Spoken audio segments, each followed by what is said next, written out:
कुछ परंपराओं में यह माना जाता है कि नई दुल्हन को शादी के कुछ दिनों तक मंदिर जाने से बचना चाहिए। इसके पीछे कई कारण हो सकते हैं। शादी के दौरान विभिन्न रस्मों के कारण दुल्हन को आराम की जरूरत होती है।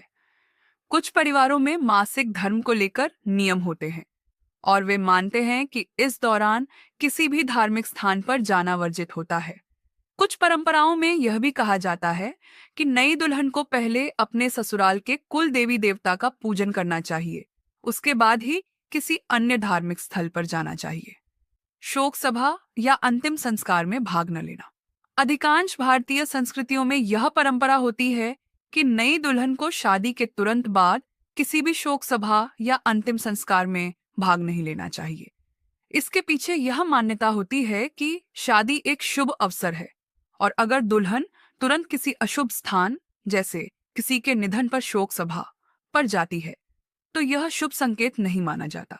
इसके अलावा यह भी विश्वास किया जाता है कि नई दुल्हन पर घर की समृद्धि और खुशहाली का प्रभाव पड़ता है और उसे सकारात्मक वातावरण में रहना चाहिए। देर रात बाहर न जाना। कई परिवारों में शादी के बाद नई दुल्हन को देर रात अकेले बाहर जाने से रोका जाता है। इसके पीछे मुख्य रूप से सुरक्षा कारण होते हैं, लेकिन पारंपरिक रूप से यह भी माना जाता है कि शादी के शुरुआती दिनों में दुल्हन को अपने ससुराल के नियमों का पालन करना चाहिए और परिवार के बाकी सदस्यों के साथ अधिक समय बिताना चाहिए। नकारात्मक ऊर्जा वाले स्थानों से बचाव। कुछ परिवारों में यह मान्यता होती है कि नई दुल्हन को ऐसे स्थानों पर जाने से बचना चाहिए जहां नकारात्मक ऊर्जा हो सकती है, जैसे कि अस्पताल, बीमार व्यक्ति का घर या कोई स्थान जहां पर हाल ही में कोई दुर्घटना हुई हो।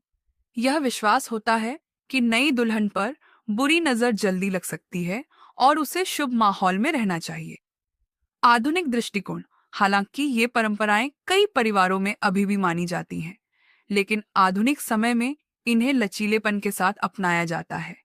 कई परिवार अब दुल्हन की इच्छा को अधिक प्राथमिकता देते हैं और उसे अपनी स्वतंत्रता और आराम के अनुसार निर्णय लेने की अनुमति देते हैं।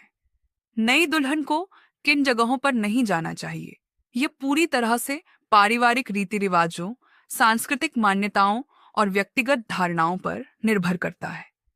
कुछ परंपराएं धार्मिक या सामाजिक मान्यताओं से जुड़ी होती हैं, जबकि कुछ सुरक्षा और आराम को ध्यान में रखकर बनाई गई होती हैं। इन नियमों का पालन करना या न करना पूरी तरह से व्यक्ति और उसके परिवार की सोच पर निर्भर